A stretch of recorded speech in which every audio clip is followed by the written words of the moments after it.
TV.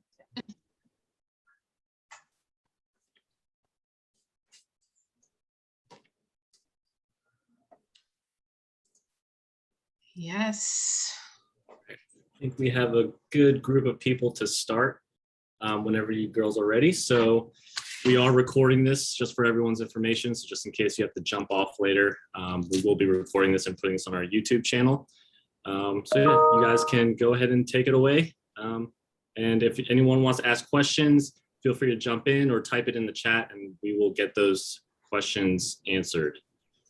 Right. So Delia and Mary, you guys can take it away. Okay. Thank you.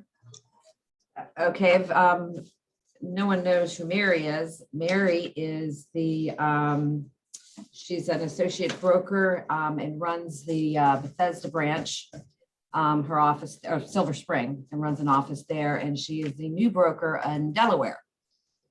So Hello, everyone. Hello.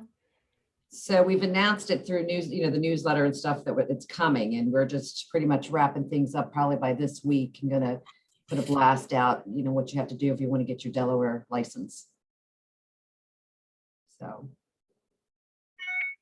Mary's going to bring up some topics that are some changes in the legislation that are coming up or probably in effect as we speak. If you guys didn't know, you're going to find out now. If you have any questions, scenarios, anything that you think that you might not have the answer to, or just you have a problem that, whether it be with a contract or a buyer, or if you want to give us some examples of what's happening, we can try to help you through them, or anything like that. You can just let us know. Just jump in.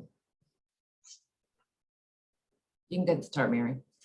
Okay, so a couple issues that has came up. One is the financing addendum, whether it's conventional, FHA, USDA, or VA. In the field that says what is the interest rate. Of course, most lenders, when they give us a pre-approval letter, it doesn't specify the interest rate, right? So some agents, we're putting like market rate or TBD, which means to be determined. So what the legislative body says, that is inaccurate, because financing is considered a material term, right? So that means if you leave that part out of the contract or that financing addendum, you really don't have a valid contract. So what they suggest is you can still put market rate, right? But they want you to be more specific. You can put market rate, comma, interest rate not to exceed 4%, or you can put like 2% dash 4% to put a range. You have to put something in that field and just cannot say market rate or to be determined. So that's one issue that has occurred. Another major issue is that we're finding that a lot of agents, they are giving their lockbox central lock card to a lot of buyers, or they're giving it to another agent to use. And now they're having an enforcement team from different associations, such as Prince George's County Association of Realtors, GCAR. They're putting this enforcement team together so you can be fined as well as your license being suspended, or you can have your privileges taken away from you to even have access to the centric lock. So you need to read the terms of the centric lock agreement. So your fine can range anywhere between $500 and $15,000. So just be careful not to give your buyers or any other agent that the access to those central lock codes, as well as the combination code, the lock boxes.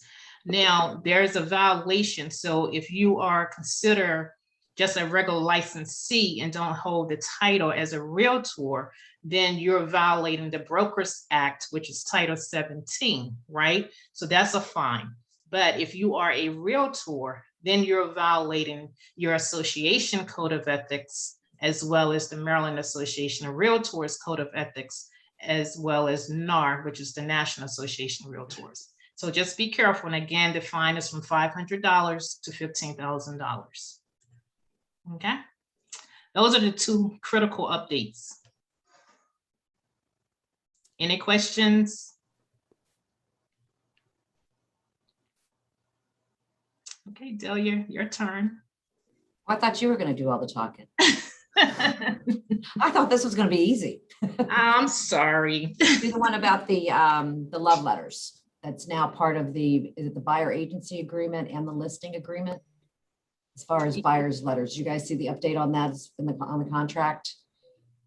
That you can no longer pass a letter from a buyer that really wants to be in a certain area, a certain house, with your contract onto the buyer's agent to be presented. Can't do it. Videos, love letters, anything like that. You know, what your sellers do when you don't know. I mean, I get that question all the time. Was it my seller mails it to them? Well, you didn't violate anything. They did. So as long as you're not part of it, then you haven't done nothing wrong, but you have to tell them that they're not allowed to do it. Okay. And it's both on the listing and on the buyer agency agreement. So that's been added. Is it on the contracts now? I don't recall seeing it on. Yeah, I think it's come out, and I think it's supposed to come out in October this year. So it's supposed to be on both of those on new forms. The other thing, and I don't know how new this is, but they did change the EMD, who's holding it, and that gives you a time frame now. Okay, so it's tailored properties, you know, to be delivered upon acceptance of the contract, or if your people are out of state, or if they can't wire or something like that, then you have to put a time frame in there now, or before you didn't have to. And remember, we have that, what's it called, Zocam now? Does everybody know about that for the EMDs? No, you don't know about it. Okay, so we'll give you, Donald. So we've sent out emails, numerous emails, whether it be, you know, an email just from us or within the newsletter. If you guys get the newsletter, it's real important that you open those up, because it gives you things like I'm talking about now. So it's there. So it's just what it is. It's an app you install it on your phone. It's an EMD, only EMDs, no commissions, no rental checks. You take a picture of it and then we get it. But you have to pick, you know, the contract, if it's Maryland, Virginia, or DC, and if it's Taylor Properties or Ann Arbor Properties or Heritage Title. And then you put your name and the address and you take a picture and then we get it.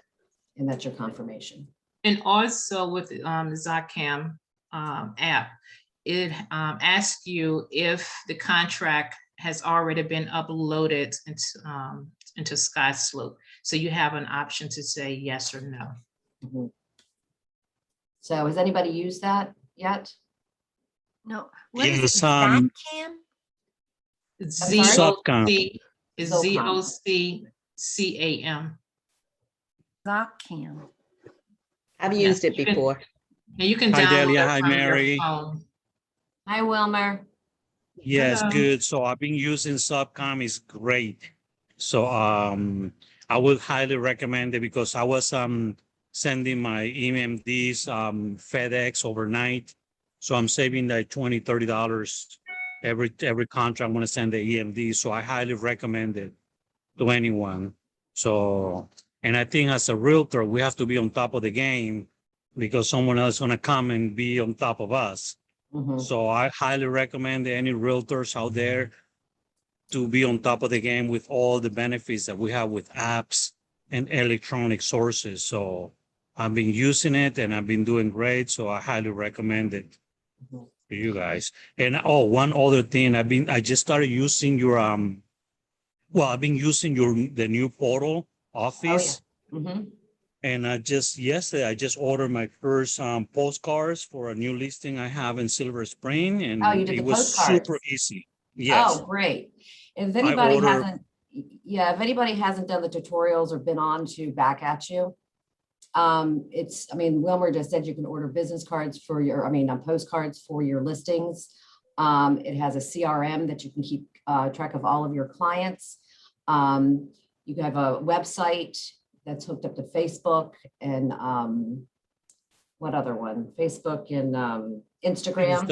Instagram, Yeah, LinkedIn, so- and yes. And I have a lot of people that, I mean, I have a lot of people that are using it, but in my opinion, I don't think enough of you are. It's a way to keep track of your business. It gives you a business plan and what your goals per year want to be. And it tells you, where you are and what you have to do to get there. So it's you have a budget in there too, which is nice. It's a really good software. And eventually we're going to get rid of SkySlope. So we're going to have the checklist within Back At You.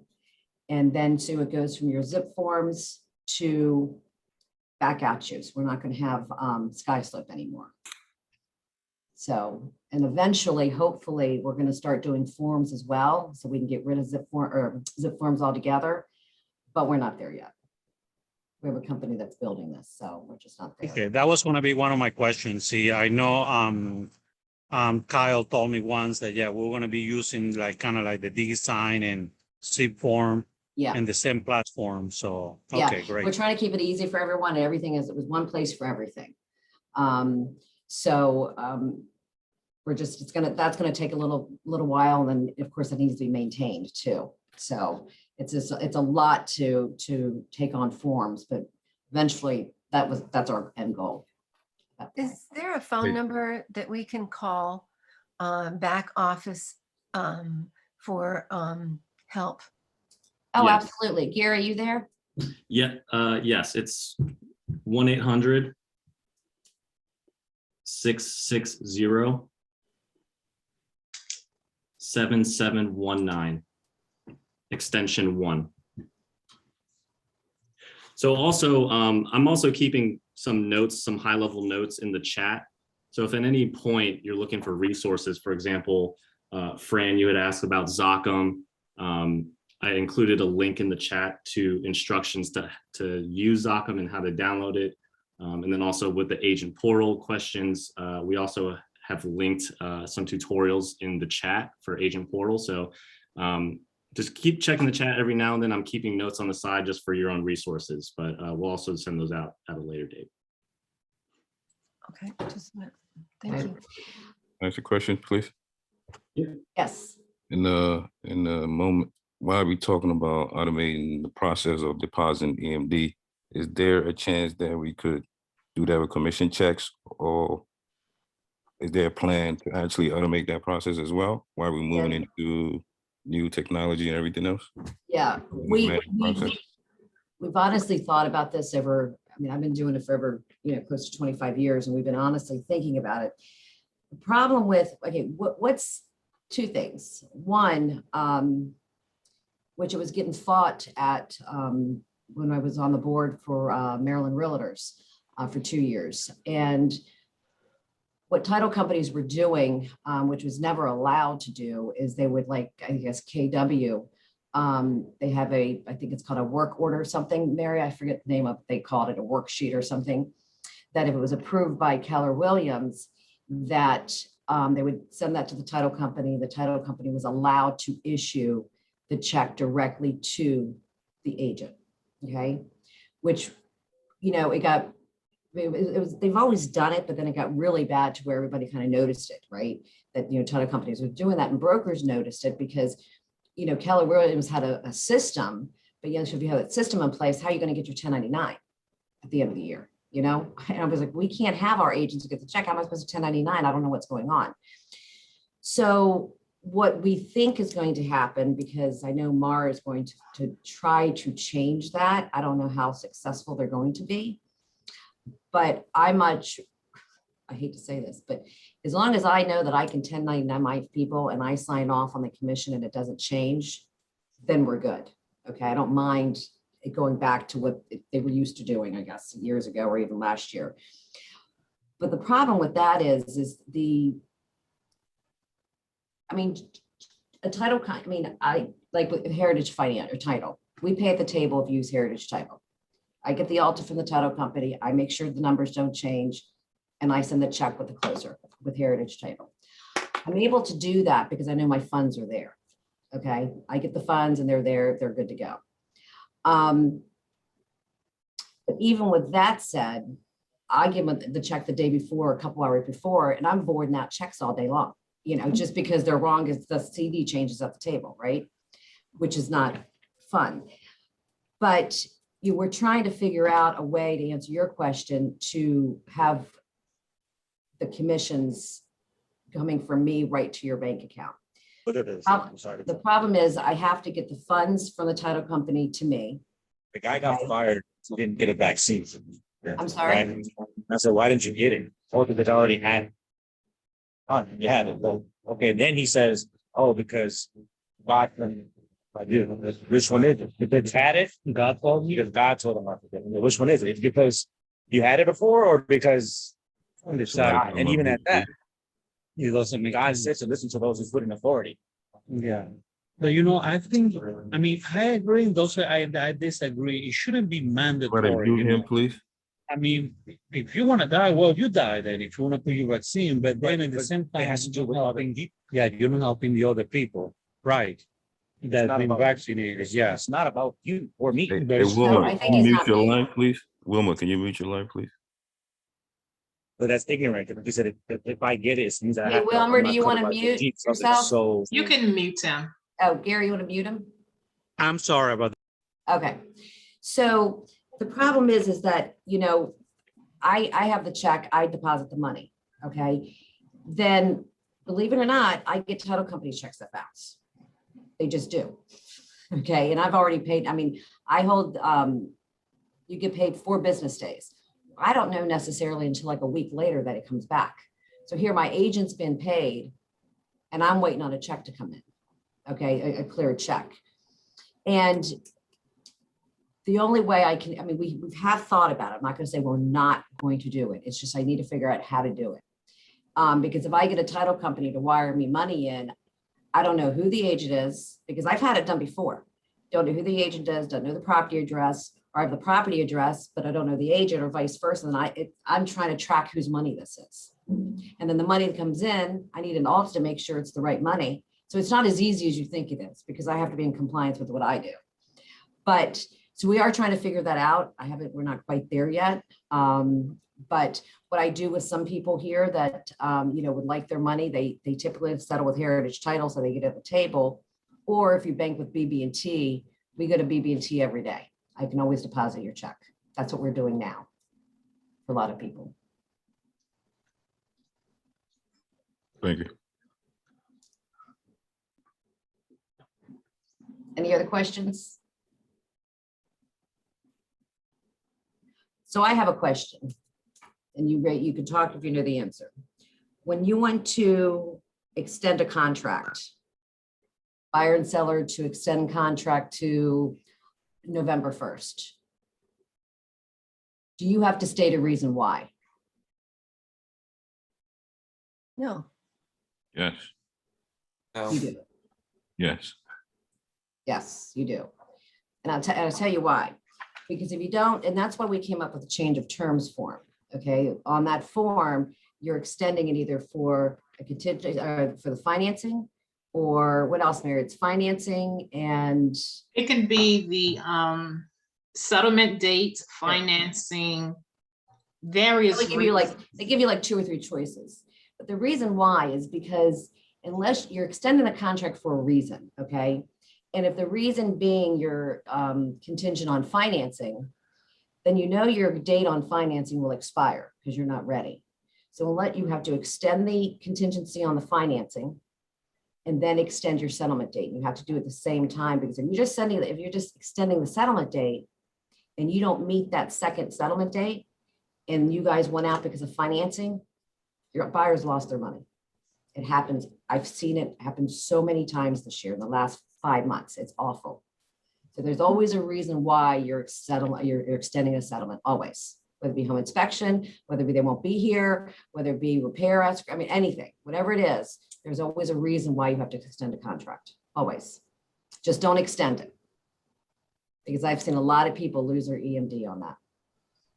So with that said, when we use the change of terms form, there is a place where we can extend it, just change the settlement date. We need to fill something out in other, is what you're saying? Yeah, either if it's not on there, then you do the other and then write it in there. Because if you don't, usually you're extending it because of, I don't know, usually it's a financing.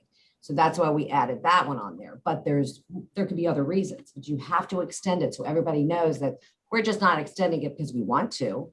It's because we need to. We have to state why. But I want you to clarify that again, please. I'm sorry. So if we're extending it because of financing, Mhm. and we also need to extend the terms for financing. Financing commitment date. Usually that's like a couple days before settlement. You have 7 days for application. like 21 Financing days. commitment date. Yeah, the finance commitment date, because typically that's what you're changing it for, or the appraisal is not in. If you don't have an appraisal in, then you don't have a commitment, so you have to extend that. There's several reasons, but whatever it is, you have to tell them why. And So everybody has to. we write, so we write down financing commitment date shall also be extended. Yes, and then put a date there. You never leave anything open and unknown. Everything has to be in writing. Okay. And Yeah. this form is in Sky Slope or in, It's in zip forms as well. Mhm. oh, it's in zip forms as well? Yeah, it's in, well, SkySlope doesn't really, well, I think they are starting to carry some forms, but it's in zip forms. It's called Change in terms. change in terms. Instead of using a regular addendum, okay. Yeah, you're better off, I know a lot of people use blank addendums, and if it's short and simple, I don't mind. But when you're trying to tell a whole story, we're not lawyers here, okay? If there's not a form that we can't use, okay, then we're not practicing law, okay? We just can't. That's not what we do. We just push papers and we inform people. That's what we do. So, I have people call and they're going to write this big old addendum. I said, no, we're not doing that. I said, if they're going to change this, then you get a lawyer to draw it up. It's just too much.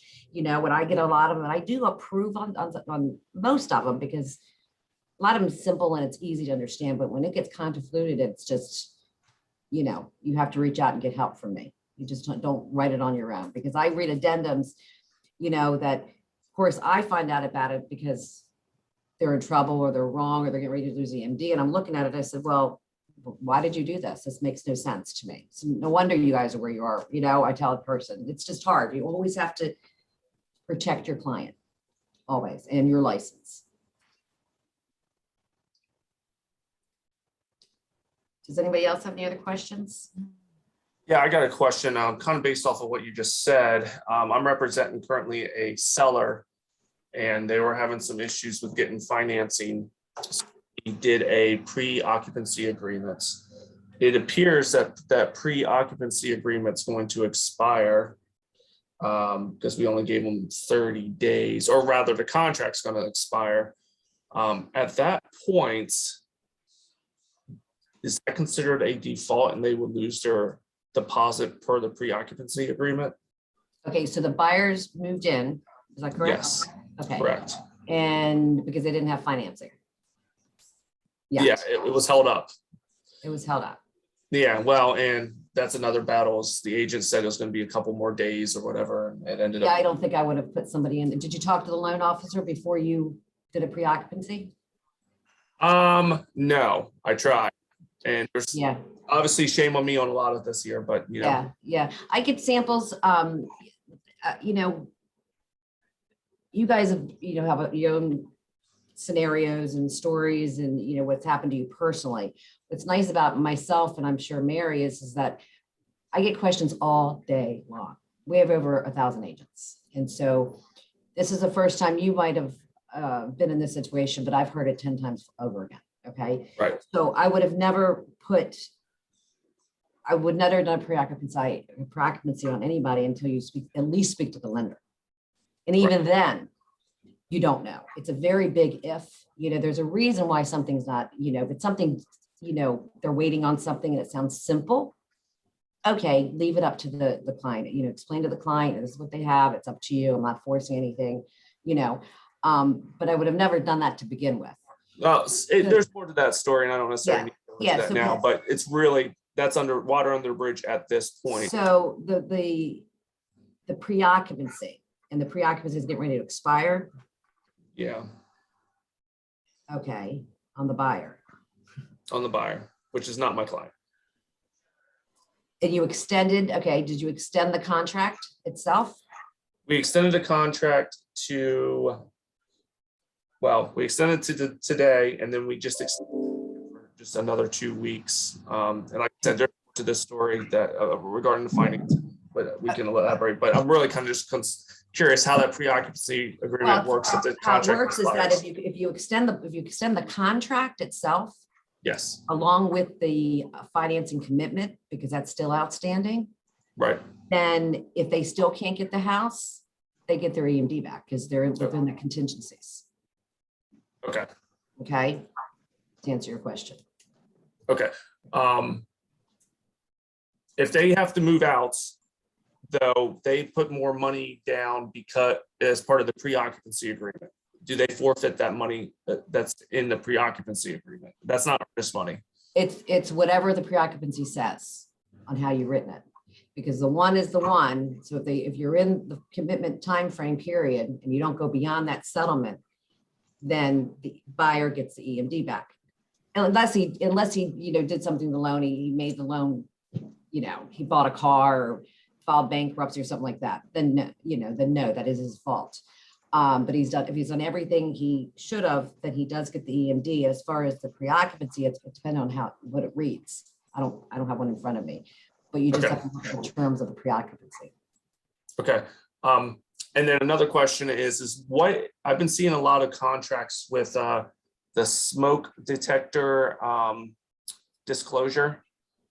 What is our responsibility on both the buyers and seller side with this form? I've had people request signing it, that they wanted me to acknowledge if it, or want my clients to acknowledge if the house meets it or doesn't meet it. What is our actual requirements for this?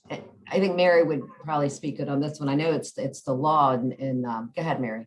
Yeah, so effective January the 1st, 2018. So this is a Maryland state law that requires that if you look at the listing agreements and also on the property disclosure disclaimer, it asks the seller, are you in compliance with the smoke detectors? So then the seller check yes or no, but that is a requirement that they have to be up to code with the smoke detectors and the carbon monoxide detectors. So of course we don't know as agents, right? Because we cannot remove the cap of the smoke alarm detectors. So we leave that up into the inspectors. So if the inspector finds that it's out of code, so for number one, if it's a hardwired smoke detector, it needs to be replaced with a hardwired smoke detector, okay? And number two, if it's a battery one, then you have to replace it with the battery. But that is, it has to be, the seller has to correct that problem. It's not the buyer's responsibility unless that property is a foreclosed property or on an estate sale. But if it's a standard sale or short sale, then it has to be replaced by the seller. Yeah, I ran into one where it was a new construction, and this happened actually around when that law was changed. Occupancy agreement, the certificate of occupancy was given after the law was changed, but the builder pushed back on me. I was representing the buyer because he said, well, the occupancy was given, so the county okayed it, so he doesn't need to change it. I'm kind of curious. To me, that seems like a gray area, and that's what's really kind of confused me, because if it was after that date, I would tend to agree with you. I'm still kind of confused about how if it's actually mandatory or not, that those are required to be changed. And from what you're saying, they are. Yes, it's required. Okay. Yeah, it's still, and then it went into effect January the 1st. It went to enforcement on January the 1st, 2018, but prior to that, because some counties, they had enforced it, but it wasn't done. So now they really made it on enforcement as effective January the 1st, 2018.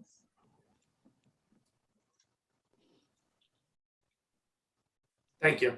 You're welcome. And Mary, I also get a lot of questions, and I don't know if a lot of you do the Montgomery County and contracts in Montgomery County, but the radon, how it's a requirement.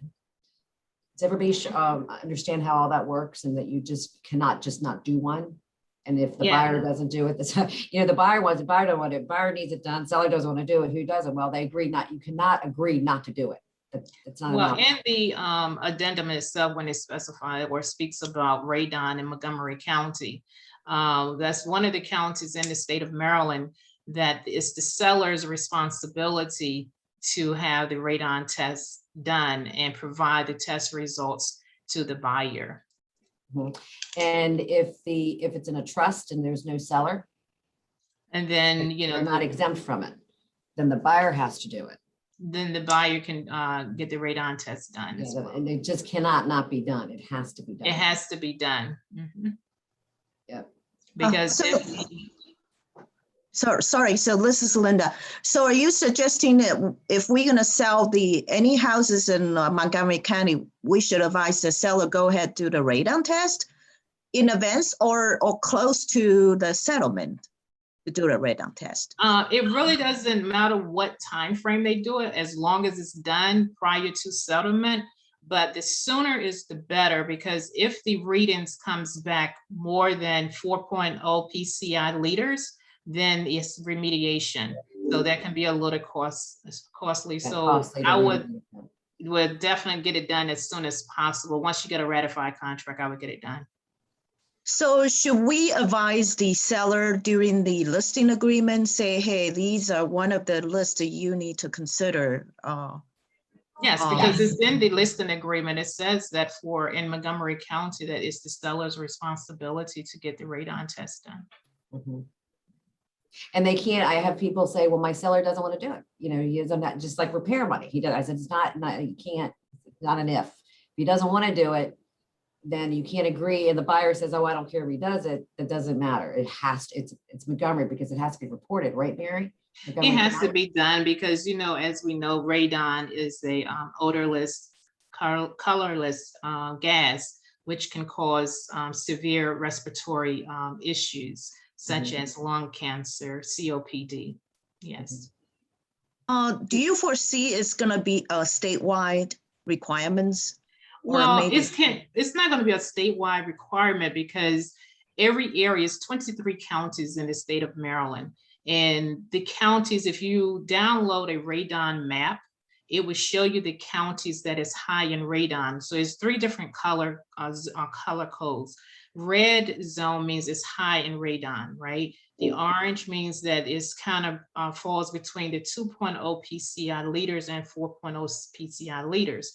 And the yellow zone is anything less than 2.0. So if you're in that range, like Howard County, Montgomery area. County, Frederick, Mhm. Hartford County, those are higher in radon. So yes, you would definitely get those test results, the radon tests done. But Montgomery County is the only one that requires the responsibility back on the seller. So if you are in those other counties that I named as higher in radon, then you will advise your buyer, yes, let's get a radon test And done. even in Anne Arundel, because mine had. Yeah, and I never knew it. Arundel. Yeah, I had in Millersville on 7 acres. I had I sold it and I had to get it tested. Well, they tested it because it wasn't a requirement in Anne Arundel County, but they tested because I'm on well and septic. And it came back and then it came back high. So I had to get that fixed. So, and it is a little costly, I will say. Yeah, Yeah. Can I ask how it applies to as is short sale? Seller has no money. They want to sell their house. They're selling it short. How does this radon apply and how does this a smoke detector law apply? Thanks. Well, in Montgomery County, because it has to be done, then if the buyer is interested in that property, then they're going to have to get it done. So it can be recorded on records. And it The also buyer. going to protect, yes, Buyer. the buyer. And it also going to protect you as the what? The licensee, because you have a responsibility, you have a fiduciary duty to your client that you owe. So that's part of the material fact. So you have to get it done. But as the seller, I'm representing the seller in this case. Right, Yeah. if you're representing the seller and the seller has no means of getting Yes. it done, then the onus should fall back on the buyer if they're really interested in that house. So as a buyer's agent that represents the buyer, if the seller cannot get it done, then I will highly suggest that the buyer gets it done. And then again, that will protect you as an agent. Got it. Because Thanks. let's say if, the transaction goes through settlement, then later they discover there was radon. Then we in arbitration mediation, and they're gonna say, well, my agent never told me to get it done. Mhm. Well, it seems to me Hey, that most Mary, of these, go ahead. no, go ahead. Mary, I have a question, Delia. Is there a statute of limitation about any type of litigation or whatever with a radon? Let's say I have a client, they purchase a house, I'm representing the buyer, they purchase a house in Howard County. 5 years later, they have lung cancer, and someone told us, you should have asked the agent, the agent never said anything to you. Is that a statute of limitation for that? Okay, there is a statute, each state has their own statutory limitation law. So in the state of Maryland, there's a 3-year statutory limitation where you can sue someone, right? But if there is a signature that says witness under my seal, which means has been notarized, then you can sue someone up to 12 years. All right, awesome, thank you. You're welcome. I wanted to add something. I was also just told by a lender today that for a VA loan, it is required to have a radon test now if it's a new build. If it's a what? Responsible for a VA loan, it's required to have a radon test if it's a new build. Oh, if it's a new build? Yeah, I'm not sure who's responsible. We had already, my buyer. We can't hear you. My buyer had one done. I'm not sure who's responsible for getting the radon test. Well, if it's in Montgomery County, then the builder should have it done, right? With new construction, they have their own laws and rules and regulations, but it will fall back on the buyer regardless to have it done. Okay. Luckily, my buyer had done the settlements in 2 days, but yeah, so it's a new requirement apparently for VA. Is a requirement that it's done, or that you have to wait until the results come back, correct? Yes, it has to be done and passed. Passed, yeah, okay. Okay, just thought I'd throw that in. Yeah, Thank you. it's interesting, yeah. Hey, Norman. Does anybody else, any other questions? Good stuff. Keep them coming. It's fun. We're going to try to do these more often. So, and we'll give you some notice. I know this is our first one, but we're going to probably try to have one at least once a month, Mary. And, Yes. Please jot down your questions, your scenarios, situations that you've been in. And that way, we'll do the same with us. Anytime I get a question, I'll make sure I write it down for these meetings that, other agents ask me. I just want to piggyback on this radon for VA loans. It is not a requirement, it's recommended, but it's not a requirement. I just contacted a source. So with the VA, it recommends testing for radon, but does not require the test to be done. However, with new construction, the builder must certify they use radon resistant construction techniques and meet any local or state building codes for radon control. Okay. Question is, what about in the Howard County? In reference to New build, because I actually have a friends, they order a new build in somewhere in Centennial Lake area. And I don't know. Is this for VA financing, or you just? Or just a regular conventional? It doesn't matter. As long right? as the builder, if they can certify that they use radon resistant construction techniques. So what you probably want to do as a buyer's agent, just ask them that question, and they should be able to give you a radon certification. Mhm. Thank you. You're welcome. Any other questions? Yes, this young lady's very smart. I've never been introduced and I came in a little bit late. Mary Warren, Yes. what, are you an agent? Are you, what? I do, Oh, you missed the best part. I know. Well, I'm gonna let Introduce her. Delia introduce you, okay? Go right ahead, Delia. So Mary's been with me, Mary, how long? What, 15 years? Since 2006. Yeah, for a while. And Oh. so she does my, not only just mine, but she has a academy for continuing ed for the state. You do all Maryland, right? Yeah, Continuing just do classes? Maryland Continuing Education That's what she's classes. doing now. Super. And she does that online. She does them all the time, like a couple times a week, right? You do that? Yes. And then she also teaches the Pre-licensing. pre-licensing class as well. She does Gotcha. that in the Very evenings, good. yeah, Very good. evenings, 3 days a week.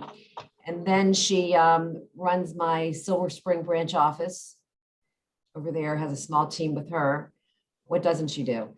And then she just became our new Delaware broker in Delaware.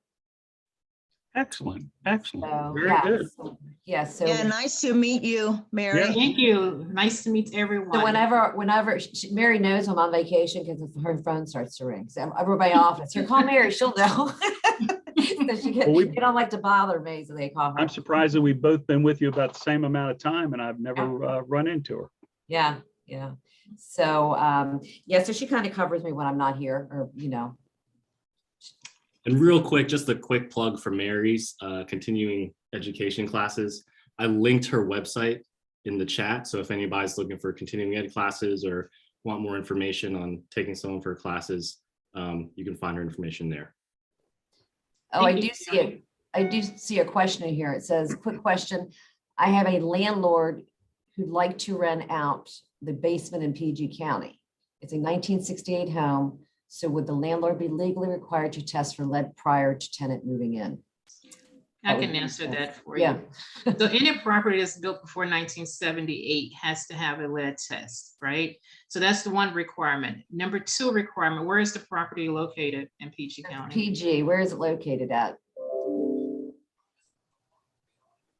She's still on here? It was from Mowat. Huh? Okay, so in Prince George's County, the number 1 thing is you have to get a rental's license, right? So you need to contact the county to get your rental's license. There's different cities within Prince George's County. You have to contact the local city. If there's a township such as Bowie, you got to contact the Bowie municipality to get a license. And there are some requirements, there are some codes, some building codes that requires to rent out a basement apartment. So as a real estate agent, before you take on that listing, make sure everything is in compliance because they will hold the real estate agent liable. So make sure you check with Prince George's County to get that rentals license, as well as any local city township to get a rentals license, and make sure those properties are up to code. So if they're going to rent out the basement apartment, the code enforcement officer is going to come and inspect the entire house, not just that living quarters. Because in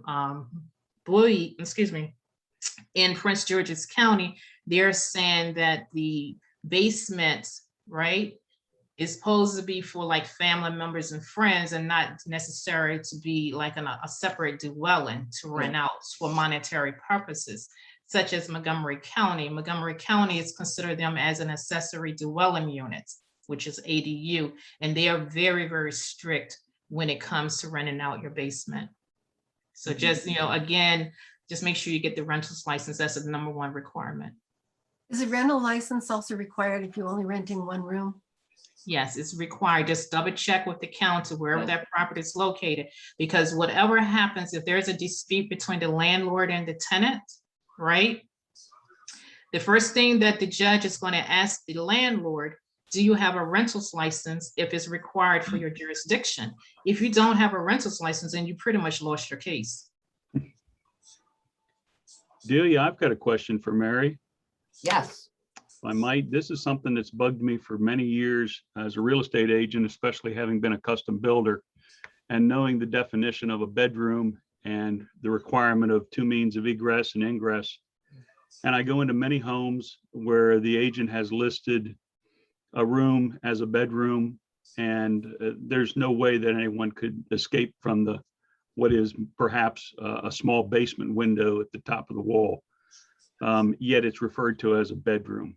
Have you ever seen a situation where someone has run into a problem because, for any number of reasons, selling a house in which the bedrooms are not true bedrooms, yet even the appraiser is willing to call it a bedroom, yet it doesn't meet code for the county in which it exists, and perhaps a situation where someone has rented a room as a bedroom, yet there could potentially be a fire and that individual not be able to escape because there's only one means and the fire's on the other side of that door. I'm constantly telling clients that when they're purchasing a home, just to be aware of that fact, but also if they should ever intend on renting that property, the potential that they could be sued because they put someone in that situation. Yeah. Make sense? You're absolutely Yeah. right. Yeah, absolutely. The windows has to be a certain dimension, right? Correct. The door, they want the doors to be at least 36 inches, right? So, and the window has to be above ground level or above grade level. And what I suggest to any real estate agent is even though that room that's in the basement that has a door, a closet, or a window, and if you know it's not above grade, I would not classify it in my listing. I would just say a bonus room and then let the homeowners, whoever purchased it, do whatever they want to, but to cover as a real estate, I would not list it as a bedroom when you know it's not a true bedroom. Yeah. When we had an experience with that when we were doing, I was working for a rental company, and in Bowie, the tenants were renting the whole house, but they had let the bedroom, the area in the basement be used as a bedroom for children. And the Bowie rental inspector came and said, I'm going to come back here if I see any signs that there are sleeping bags or that children are sleeping down here for any reason. This is going to be a fine, not to the landlord, but to the tenants, because we do not allow this to be used as a bedroom. It doesn't have proper egress. I think if it's below grade, but it has a window well with a fire escape, my understanding is that was okay, but it Oh, had it to is. be no higher than 42 inches from the floor, and it has to be 2 feet. The egress part has to be 2 feet by 3 feet. As long as you can open that window and a body can get through, that's what they told me.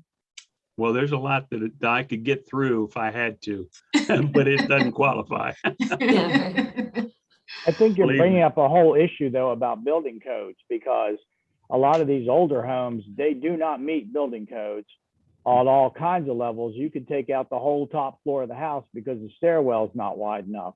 So that's a whole nother animal right there. And it's easy to pick on the windows in the bedrooms. I used to be a home inspector and I used to point that out, but there's a whole can of worms in there about building codes, and they only apply actually to the house that's being built, not to And I'm not really referring to those aspects as much as I'm referring to someone taking a room and calling it a bedroom, and when it's an unsafe situation. That's all. But I'm just saying you can apply. Go ahead. I don't mean to interrupt. You see it, and I tell them to call the broker and tell me he's listed it wrong. Well, because they do list it that way. Yeah, I had a conversation. Yeah, I had a situation where I had a couple in a golf course community on a cul-de-sac, wanted me to list a room in the basement as a bedroom. It did not have, and this was a newer house, to Mike's comment. It was a newer house that did not meet egress, ingress, had the small little tiny basement window at the top of the room, and they wanted me to call it a bedroom. And I said, I really can't do that. I explained why. And they said, well, the people over there on the other side of the cul-de-sac have theirs listed as a bedroom. And that puts you in a tough situation. So I actually made a phone call to an appraiser who'd been in the business over 30 years And I said, Tom, I said, I got this situation. What would you guys do? And as soon as he said, well, I said, are you kidding me? He said, there are, many occasions where the appraiser will allow that to be considered a bedroom. So even though it may not have met code as a bedroom when it was installed. So anyway, that's just one of my little pet peeves.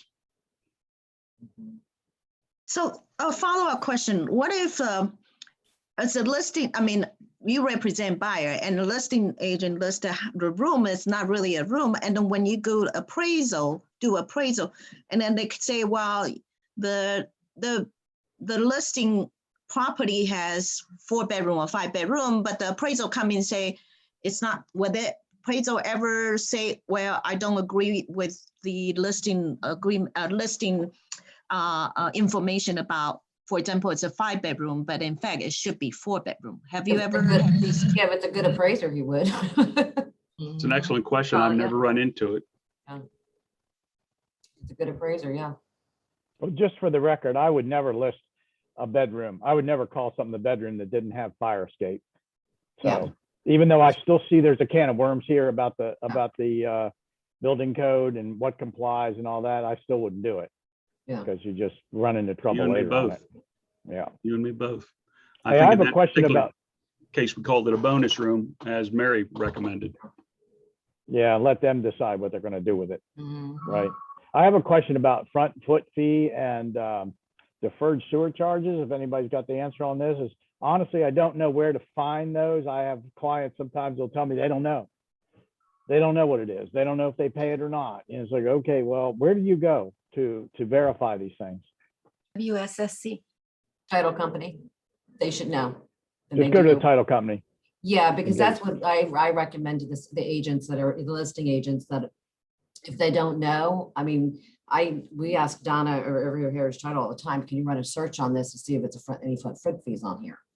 And they'll know, that's where you pull it at. They'll know, right? Okay. If you're not sure, you're better off knowing what you're listing. Listing, when you list something, list what you know about the property. Just things like that don't come back and haunt you. I mean, there's so many times that it's the day, right before settlement, and now there's a front foot and the buyer doesn't want it and it wasn't disclosed, and it's just a mess. I see will that a say lot. to Mike that if it's a county front foot, a lot of times you can find it on the county websites for that property. But if it's a private, hell, you can't even reach the private front foot. Utility company won't even answer the phone. So.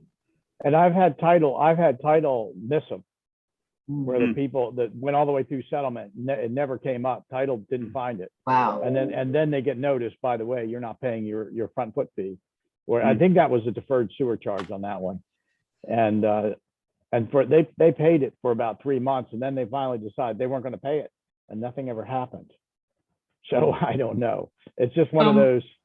I know there's liability attached to it now if you don't report it as a Yeah, seller. it is Title company. liability attached to it, because some of it is already into the county, like some of the water, the taps is into the tax bill. But if it's a private company, then most sellers, they really don't know. But if you ask them if they are paying a separate charge, and then if you tell them if they do not disclose it, and then once the buyer finds out after settlement, then they are responsible to pay the remaining years on that water and sewage assessment fee. So it usually starts with new construction, because you have the developers come in and put in those water and sewage lines, and it's about 30 years that they have to pay. And then they should know. But again, if you tell the seller that if they don't disclose it, they're going to be liable for it, they'll find a way to find out who's that private company. And then the HOA, or if there isn't, they're in an HOA community, they should know as well. You can check with the homeowners association.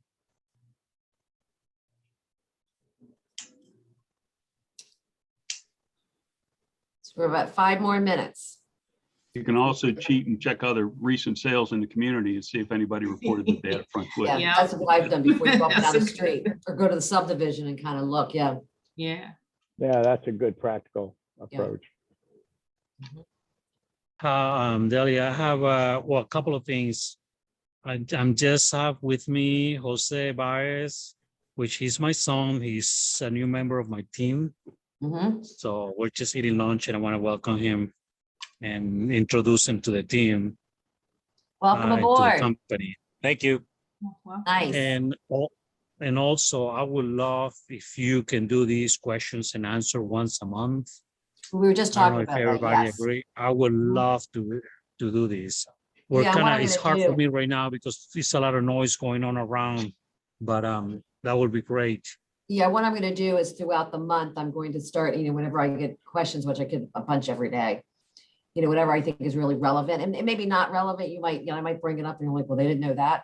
Some people you might know, but somebody next to you might not know. It's never happened to them, So bringing these examples up that other agents had problems with or scenarios or situations, you probably have heard it 3 or 4 times. It's new to him. So instead of just assuming that you guys know about it, I'm just going to bring it to the table. This is what this is what they've asked. This is what the answer was, and do the same thing. If you guys can think of any questions for the next time, they're very welcome. And Delia, Yeah. if you can schedule them for perhaps the same day of the month and same time, we'll be able to schedule it in. Oh, great. Versus in my case, I just happened to be available, so I joined the meeting. We should definitely do that, Mary. Mary, we'll get with Mary's schedule. Yeah. Absolutely, like the second Thursday of every month or something. Okay. I noticed saw it this- and I thought, this is fantastic. I wonder how many of these already. This is the first one, right? Yes. But I just thought, this has probably been happening and I've been missing them. This is fantastic. Yeah. I well, really appreciate you You guys. haven't putting the missed time into it. any, but I'm glad I'm very happy that you're enjoying it. I am too. Yeah. Oh, gosh, So, yes. Great. Great. They just didn't invite you and I, Mike. I noticed there's some really good discussions on the Taylor Property Facebook. Yeah. And I think that there were some good educational things there. And I just wanted to bring people's attention to that. Yes, they do have some pretty crazy questions. A little scary out there, but at least they're asking, which is if you don't know, you got to ask, no matter how silly or you might think you should know this. It doesn't matter. You have to ask or you will get in trouble. Okay, that's what I'm here for. Everybody I think should have my cell. I answer it 7 days a week, all day long. So for evenings and weekends, you make sure you reach out if you have any questions. Okay. Wonderful. All right, so we're gonna put something on the schedule from here out and see what happens. Okay. Yeah, and then we can get some agenda, for each topic agenda as a educational sessions. Yes. It would be, make people show up. And then with the Q&A is really good because we're I'm trying to get Mary to do a which she said yes, to do some like some of the hour courses for the continuing ed like this for our agents. And so it'll be part of the part of the 6 meetings that we have to have, but also towards your continuing ed, you'll get the hours credited. So that'll be nice. Mhm. So we're going to start that up as well. Okay.